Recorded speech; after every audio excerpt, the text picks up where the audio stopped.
Hello, good evening to all. ये है lecture number 3 and part 2। इसका है जनरल प्रॉपर्टीज ऑफ वायरसेस। कल हमने कहाँ तक कवर किया था? कल हमने वायरल एप्लीकेशन तक कवर किया था।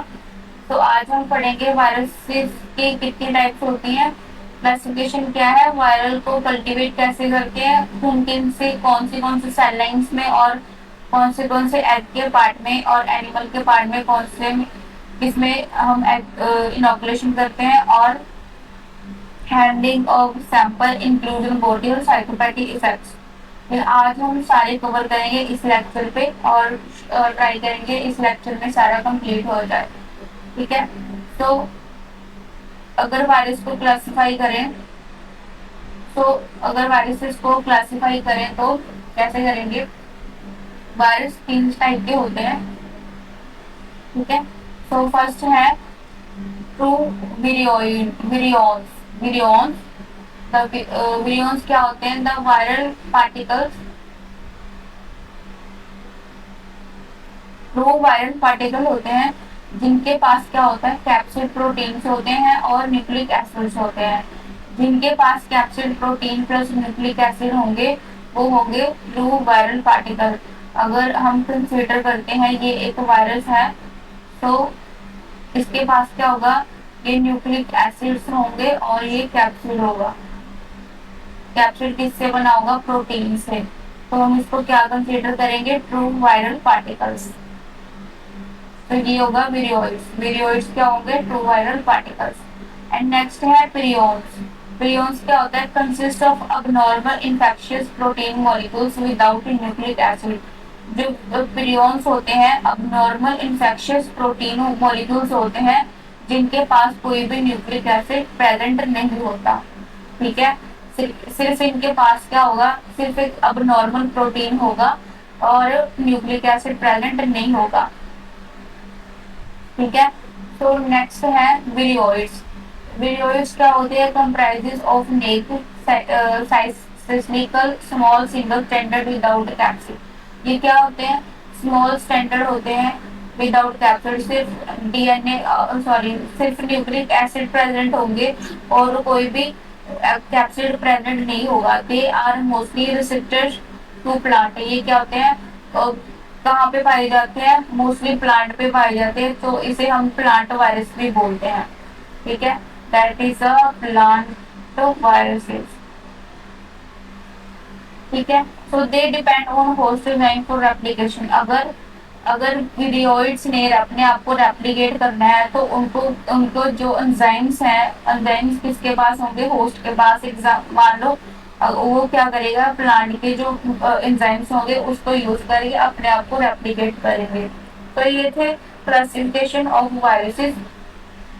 अब हम देखते हैं वायरल कल्टीवेशन। अगर हमें वायरसेस को कल्टीवेट करना है तो कैसे करेंगे? Viruses can be grow on artificial cell free media.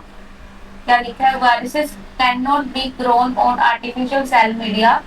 तो जो वायरसेस हैं उनको हम आर्टिफिशियल सेल मीडिया में ग्रो नहीं करते। इनको ग्रो करने के लिए क्या चाहिए होता है? इनको ग्रो करने के लिए हम यूज करते हैं एनिमल्स को, जैसे कि rat, mice, rabbits, monkeys and all. ठीक है, और एग कौन से होते हैं? Embryonated egg.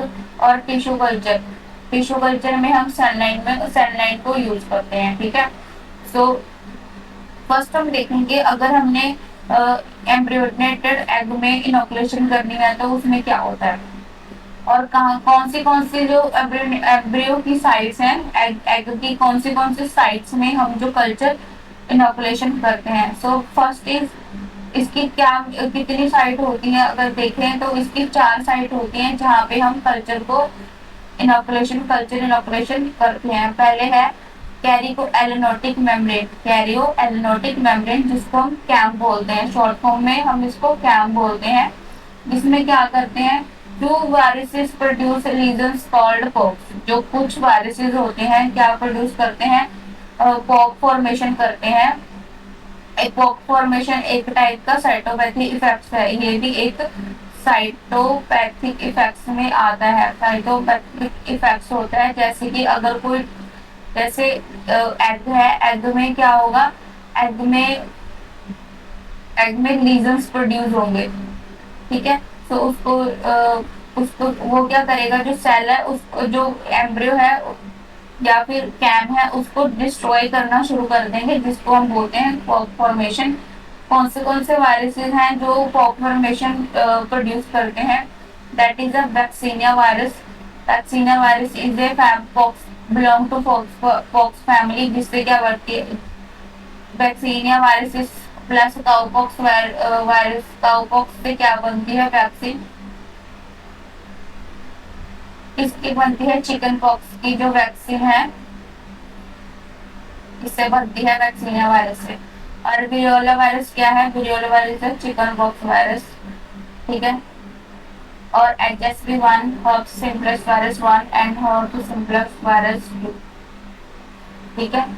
तो कैब में किसकी किसकी इनोकुलेशन करते हैं? वैक्सीनिया वायरस की, वेरियोला वायरस की और हर्ब्स वायरस की 1 एंड 2।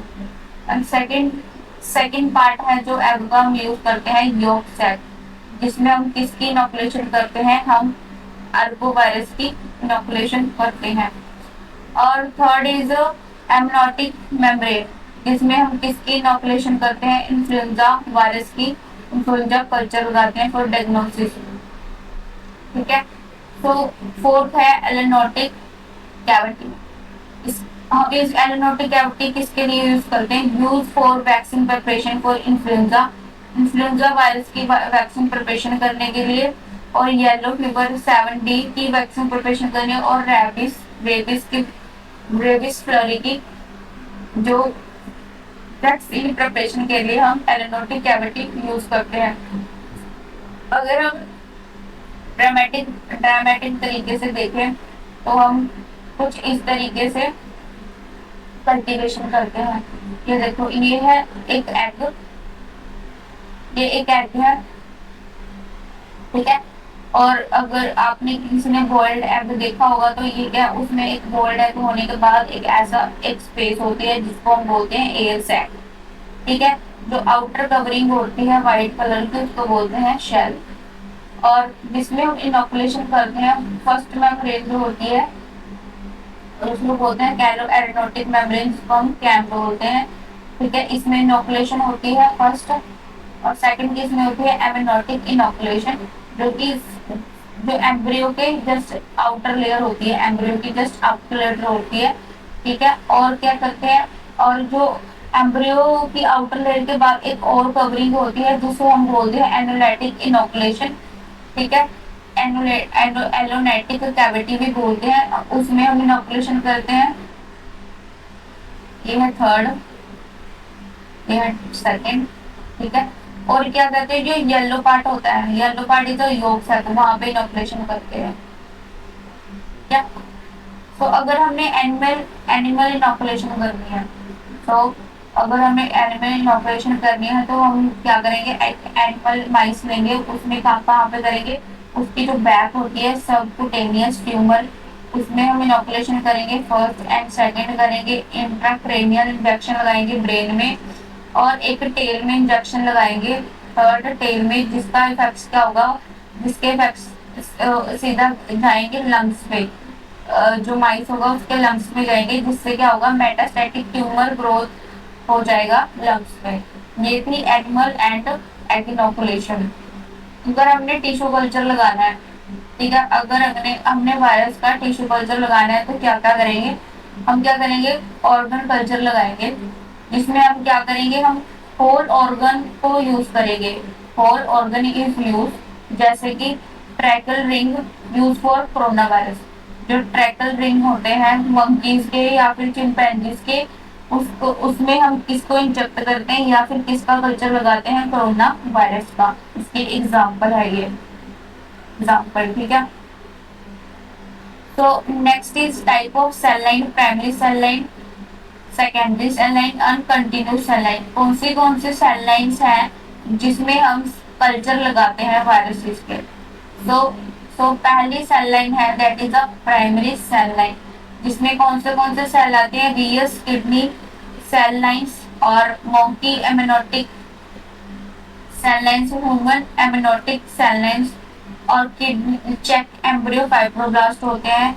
और सेकेंडरी सेल लाइन्स होती हैं जिसमें कौन से सेल आते हैं, the human fibroblast cell lines होती हैं और MRSA5 and WI38 cell lines होती है। ठीक है, ये होगी सेकेंडरी सेल लाइन्स जिसकी एग्जांपल है 2।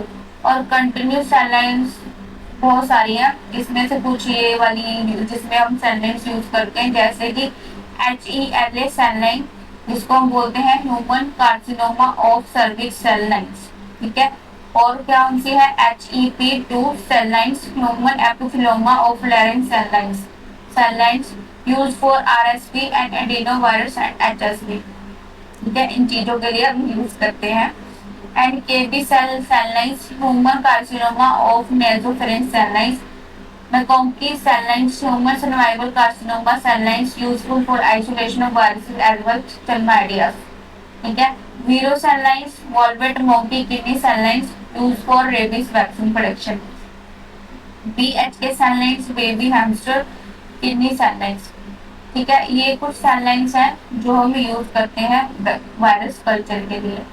अगर हमने वायरस की ग्रोथ को डिटेक्ट करना है, जैसे हम बैक्टीरिया की ग्रोथ को डिटेक्ट करते हैं, कॉलोनीज फॉर्मेशन होती है उसके कलर से, पिगमेंट से, ठीक है, उसकी कंसिस्टेंसी से कैसी बनी है। ठीक है, तो उस वैसे ही हम जैसे वायरस है, अगर वायरस के कल्चर लगाते हैं तो उसके उसके जो उसकी डिटेक्शन है उसका एक कैरेक्टरिस्टिक होता है जिसको हम बोलते हैं साइटोपैथिक इफेक्ट्स। ठीक है, तो detection of viral growth in cell line, अगर सेल लाइन में हम वायरस कल्चर लगाते हैं तो हम कैसे डिटेक्ट करेंगे, तो हम उसमें क्या देखेंगे, साइटोपैथिक इफेक्ट्स क्या है। साइटोपैथिक इफेक्ट्स में कौन से इफेक्ट्स आ जाते हैं, जैसे कि सेलुलाइज हो जाना, सेलुलाइज हो जाना, ठीक है, सेलुलाइज हो जाते हैं, क्लम्स बन जाते हैं। ठीक है, और क्या होता है, नेक्रोसिस हो जाता है, टिश्यू नेक्रोसिस होते हैं।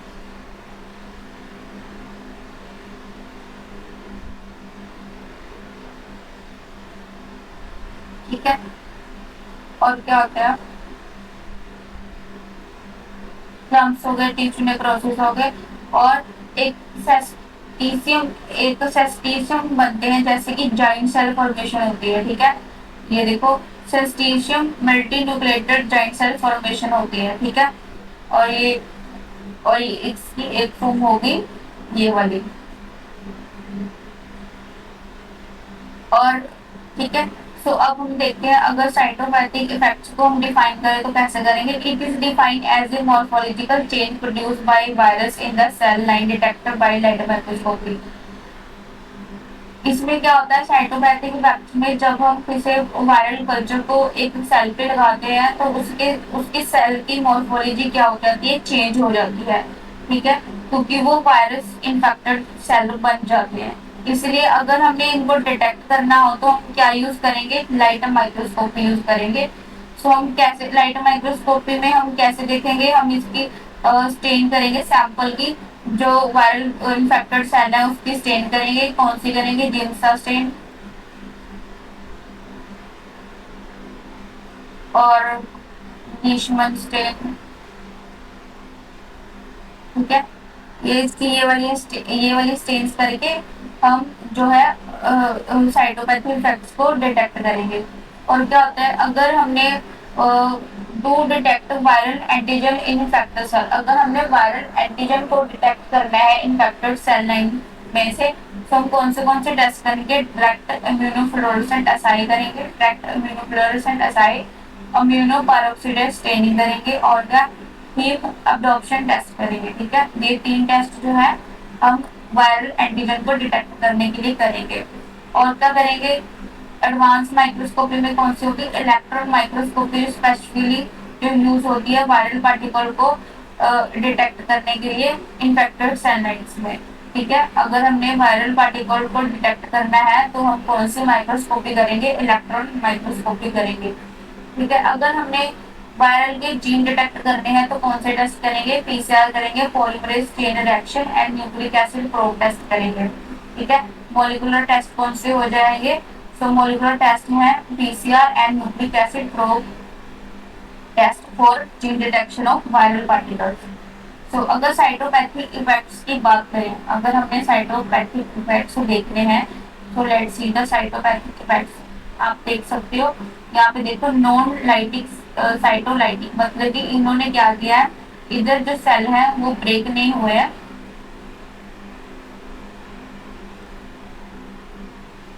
जो सेल है वो ब्रेक नहीं हुए।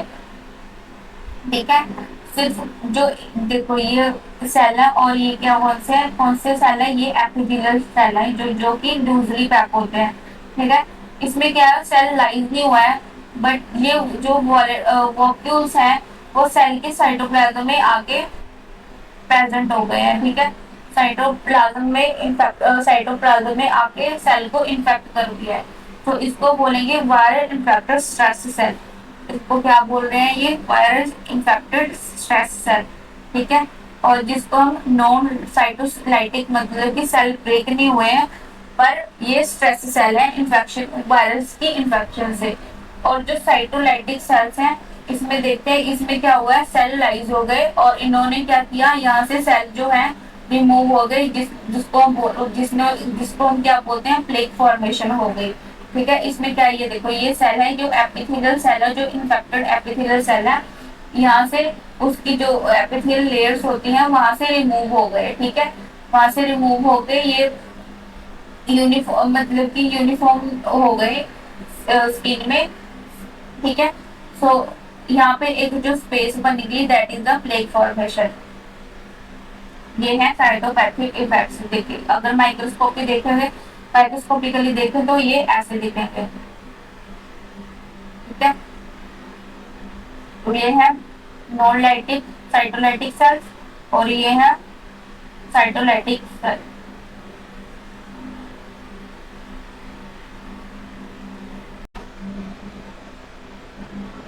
तो कुछ कुछ टाइप्स मैंने आपको यहाँ पे बता दी।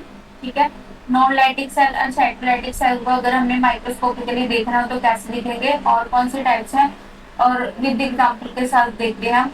Cyto type of cytopathic effects कौन से होते हैं, rapid crenation of degradation of cell entire sheet. इसमें क्या होता है, जो सेल है वो क्या होते हैं कि उनकी रैपिड क्रीनेशन होती है और डिग्रेडेशन, सेल क्या होते हैं, डिग्रेड हो जाते हैं, डिजेनरेशन हो जाती है। ठीक है, और ये किस में देखा गया है, एंटीरोवायरसिस में देखा गया है। और सिस्टम और multi nucleated giant cell formation किस में देखी गई है, जो होते हैं measles and RSV and HSV. जो multi nucleated giant cell formation होती है, ऐसे multi nucleated giant cell formation होती है, बड़े बड़े सेल्स फॉर्म हो जाते हैं साइटोप्लाज्म में। ठीक है, तो इसे बोलते हैं multi nucleated giant cell formation. और कौन से इफेक्ट्स होते हैं, diffuse rendering and ballooning of the cell formation. उसमें क्या होती है, ये किसमें देखने को मिला है, साइटोपैथिक इफेक्ट एचएसवी में। ठीक है, और साइटोप्लाज्मिक वॉकुलेशन इसमें देखने को मिलती है SV40 सिमेलियन वॉकुलेटिंग वायरस 40 में। ठीक है, तो और लार्ज ग्रेनुलस क्लम्स रिसेंबलिंग ब्रांच, ठीक है, ऑफ ग्रेप्स, ये किसमें देखने को मिलते हैं, एडिनो वायरस में। तो ये कुछ एग्जांपल थी साइटोपैथिक इफेक्ट्स की। और अब यूजली कौन से इफेक्ट्स आते हैं मैंने आपको बता ही दिया। यूजली जो आते हैं, सेल लाइज होते हैं, क्लम्प्स और टिश्यू नेक्रोसिस होता है। ठीक है, सेल लाइज होते हैं, क्लम्प्स होते हैं, टिश्यू नेक्रोसिस होता है। एक और है जिसमें क्या होता है, डिग्रेडेशन होती है, डीजेनरेशन होती है, joint cell multi nucleated joint cell formation होती है। ये कॉमनली जो देखे जाते हैं। ठीक है, अब नेक्स्ट आ गया इंक्लूजन बॉडी। ठीक है, अगर एक एपिथेलियल, अगर मान लो ये एपिथेलियल सेल इन्फेक्टेड हो गया तो उसमें इंक्लूजन बॉडी फॉर्म्स होती हैं। कौन से सेल इन्फेक्टेड होते हैं, बेसिकली जो सेल इन्फेक्टेड होते हैं वो होते हैं न्यूक्लियोसाइड्स।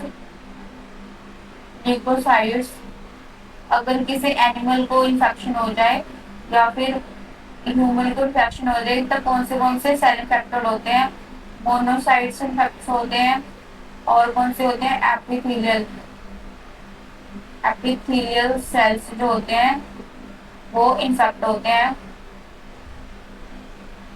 With virus particles. ठीक है,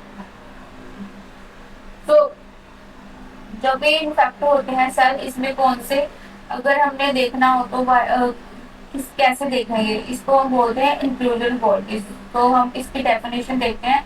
इंक्लूजन बॉडीज क्या होती हैं? दे आर एग्रीगेट ऑफ विरियंस और viral protein and other product of viral application by they replication. इसमें क्या होते हैं, जो विरियन विरियन जो ट्रू पार्टिकल्स होते हैं वायरस के, और जो वायरल प्रोटीन होते हैं वो एग्रीगेट करते हैं। ठीक है, इसके साथ कब करते हैं, जब वायरल रेप्लिकेशन होती है। ठीक है, तो अगर हमने इनको डेमोस्ट्रेट करना हो या फिर इनको देखना हो, इन जो कि ये जो इंक्लूजन बॉडी बनती है कैसे बनती है, मैंने आपको बता दिया। जब ये virion particle, true viral particle और वायरल प्रोटीन एग्रीगेट करते हैं साथ में, तब ये इंक्लूजन बॉडी प्रोड्यूस होती है। तो अगर हमने इनको देखना है infected cell, virus infected cell को हम किससे देखेंगे, लाइट माइक्रोस्कोप से। मैंने आपको बताया था कौन सी स्ट्रेन होगी, जिनसा जिसमें स्ट्रेन कर सकते हैं हम इनको देखने के लिए। ठीक है, तो ये चार्ट बहुत ही इंपॉर्टेंट है, इसमें से most of the times question पूछे गए हैं, मैं आपको नोट करवा देती हूँ। सो इसमें दो टाइप की इंक्लूजन बॉडी देखी जाती है। पहली है इंट्रासाइटोप्लाज्मिक इंक्लूजन बॉडी, ठीक है, और सेकंड है इंट्रा न्यूक्लियर इंक्लूजन बॉडी। ये है इंट्रा न्यूक्लियर और ये है साइटोप्लाज्मिक। ये होती है अगर ये कोई सेल है, मान लीजिए एपिथेलियल सेल है, ये इसका साइटोप्लाज्म है, एसपी लिख देते हैं, सीपी लिख देते हैं, और ये है इसका न्यूक्लियस। ठीक है, तो जो न्यूक्लियर बॉडी है वो होगी न्यूक्लियस के अंदर, और जो साइटोप्लाज्मिक बॉडी है वो होगी साइटोप्लाज्म के अंदर। ठीक है, तो जो नेगरी बॉडीज हैं सीन होती है रेबीज वायरस में। ये यहाँ से क्वेश्चन आया हुआ है, नेगरी बॉडीज किसमें सीन होती है, ये पापा फ्रीड ने क्वेश्चन पूछा है, नेगरी बॉडी कहाँ सीन होती है, रेबीज वायरस में। और पैचिंग बॉडी में भी क्वेश्चन आया हुआ है, पैचिंग बॉडी किसमें सीन होती है, ये होती है वेरियोला वायरस से, वायरस जो कि पॉक्स फैमिली से बिलोंग करता है।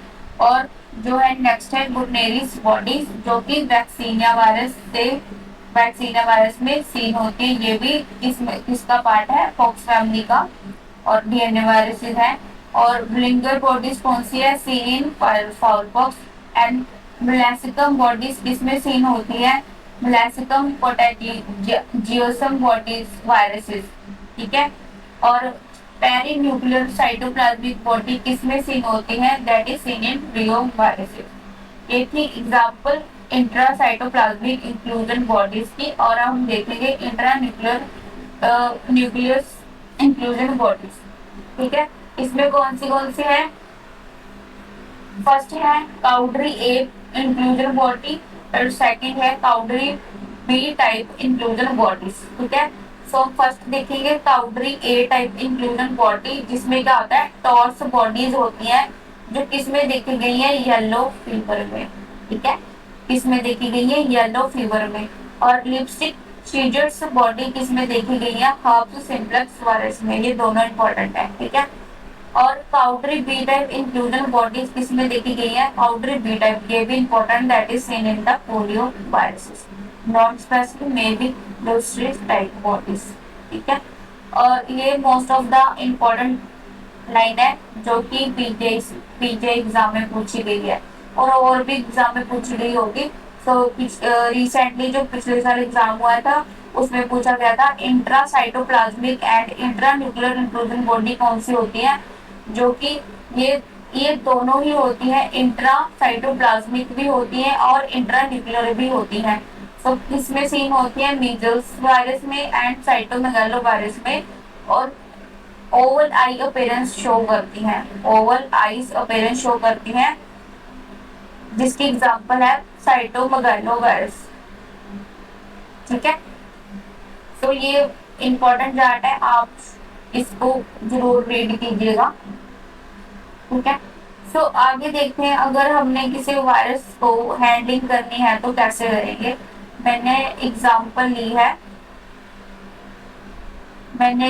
ली है कोरोना वायरस की। ठीक है, तो हम कोरोना वायरस, अगर कोरोना वायरस है उसको हैंडल कैसे करेंगे, और अगर कोई और डेंजरस वायरस है उसको कैसे हैंडल करेंगे वो देखते हैं। ठीक है,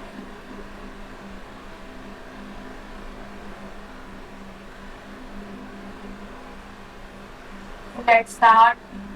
तो देखते हैं, handling and processing of virus. ठीक है, so all laboratory personnel handling these specimens should be wear appropriate personal protective equipment PPE। so अगर कोई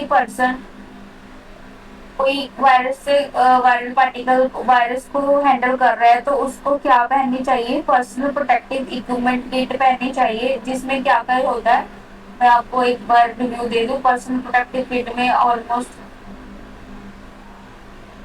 क्या क्या होता है, इसमें क्या होता है, इसमें होता है कंप्लीट किट होती है।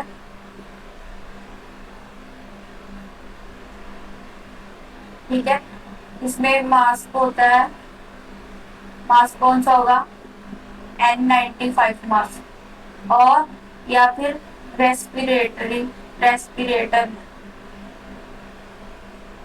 रेटर मास्क यूज करते हैं। ठीक है, और क्या होंगे, ग्लव्स होंगे, हेड कवर होगा। ठीक है, हेड कवर और शू कवर, आई शील्ड,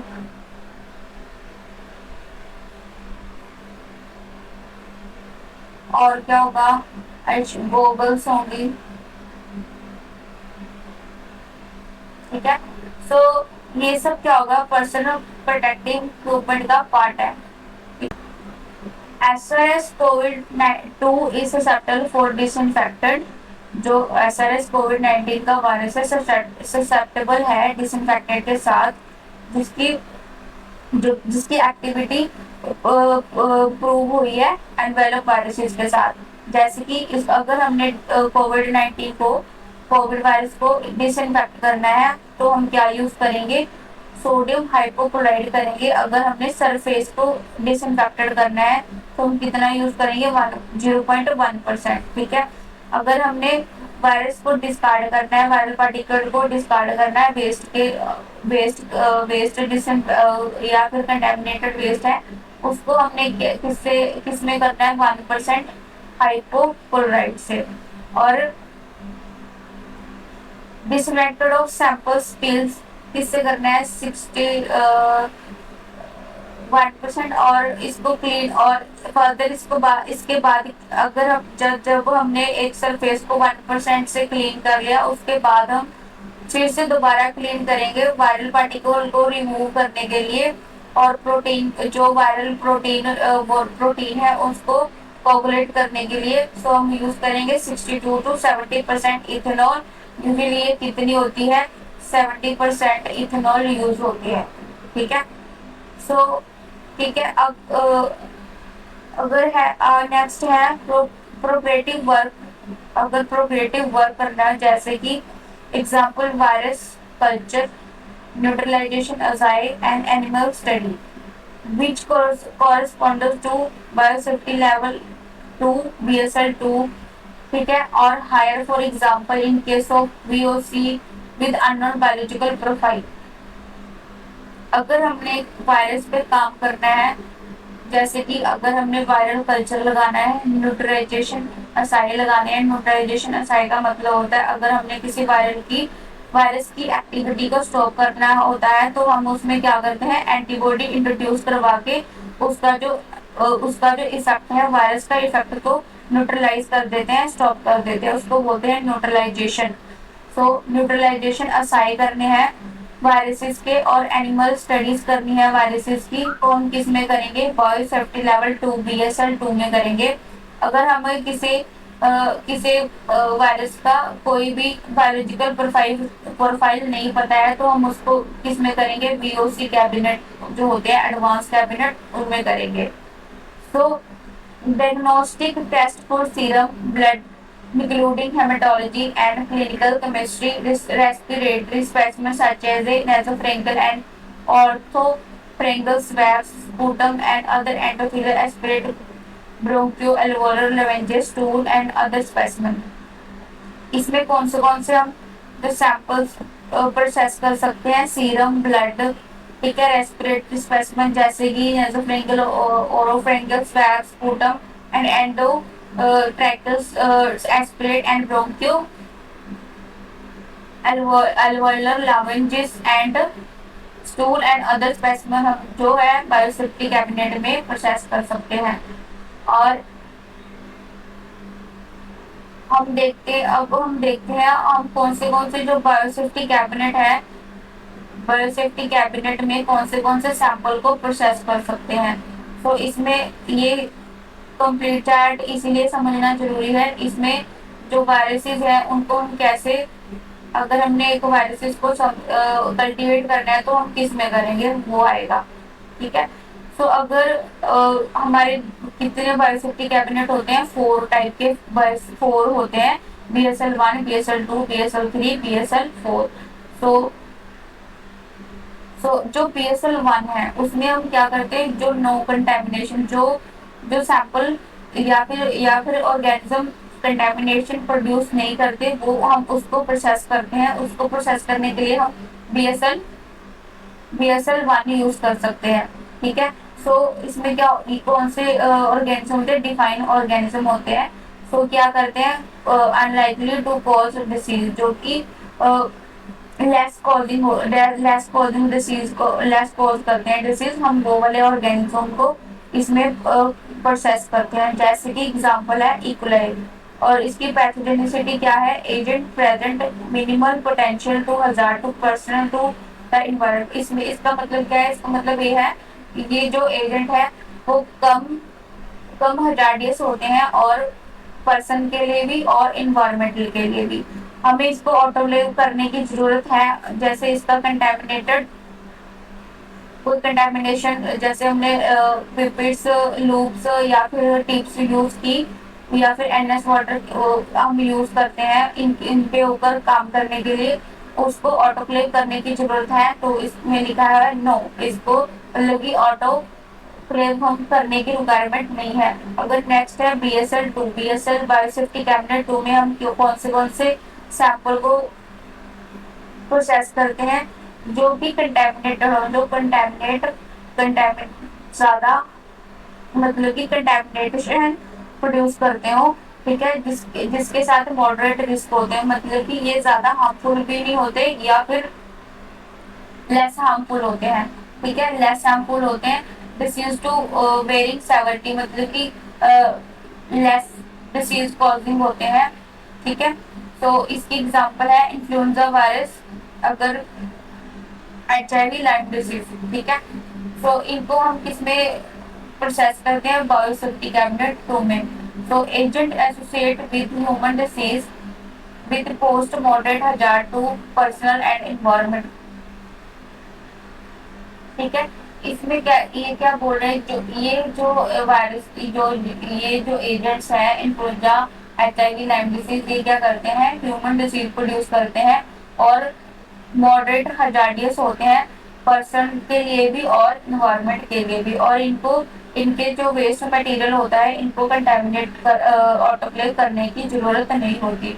जो बायोसेफ्टी कैबिनेट 3 है उसमें क्या करते हैं, हम हाई कंटेमिनेशन जो प्रोड्यूस करते हैं, हाई कंटेमिनेटेड एजेंट्स होते हैं उनको प्रोसेस करते हैं, जो कि एयरसोल ट्रांसमिशन करते हैं, हवा के थ्रू, एयर के थ्रू, ड्रॉपलेट्स के थ्रू जो स्प्रेड होते हैं, उनको हम क्या करते हैं, बायोसेफ्टी लेवल 3 में प्रोसेस करते हैं, जो कि सीरियस इलनेस कॉज करते हैं, पोटेंशियली लीथल डिसीज होती है, ठीक है, जो कि लीथल डिसीजेज प्रोड्यूस करते हैं।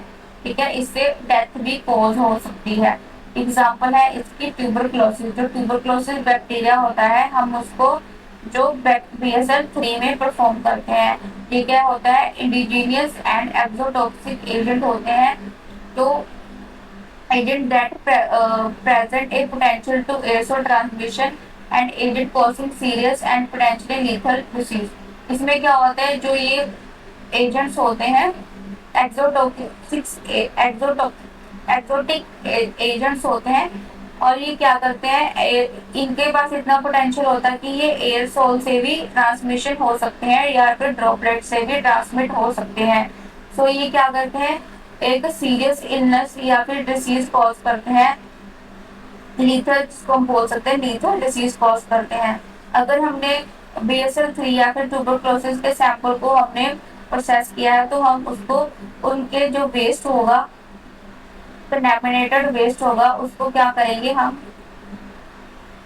उसको ऑटोक्लेव करेंगे। So pass through the autoclave with bioseal require in laboratory room. जो वेस्ट है सील होना चाहिए, ओपन नहीं होना चाहिए।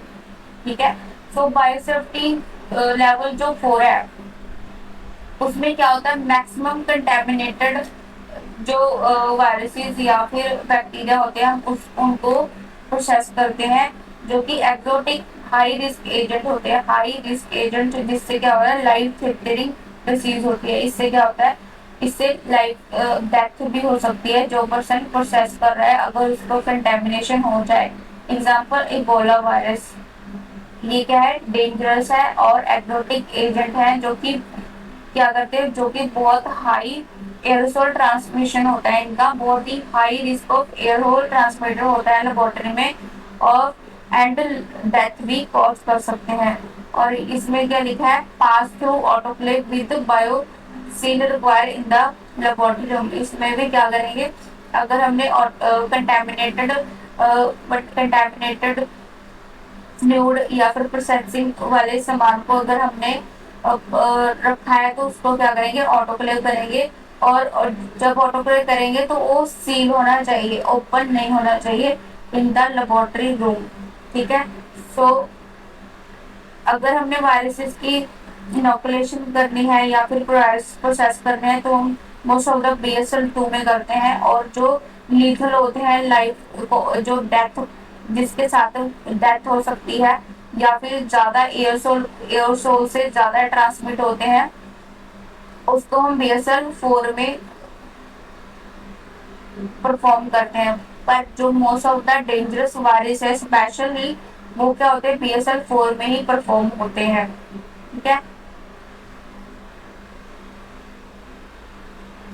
तो ये है बायोसेफ्टी कैबिनेट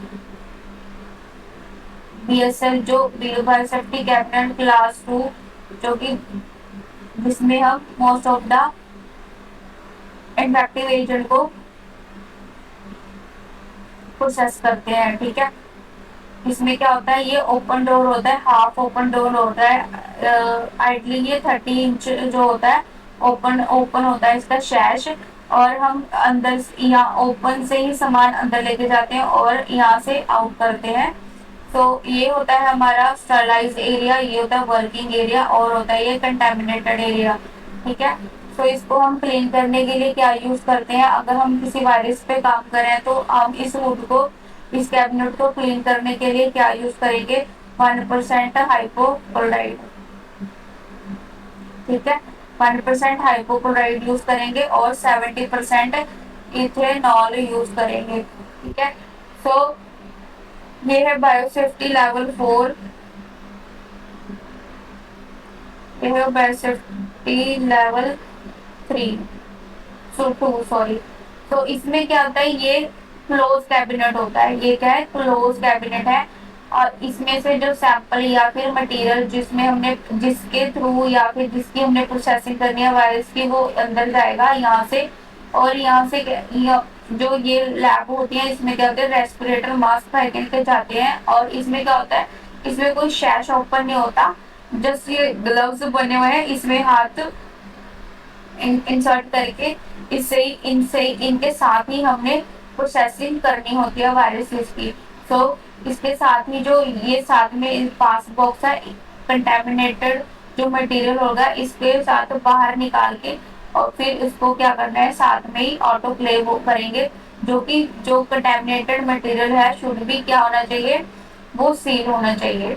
ठीक है, तो ये भी हम वायरस के लिए यूज करते हैं और ये भी हम मोस्ट ऑफ द वायरसेस के लिए यूज करते हैं। ये दोनों कैबिनेट हम किसके लिए यूज करते हैं, वायरसेस के लिए।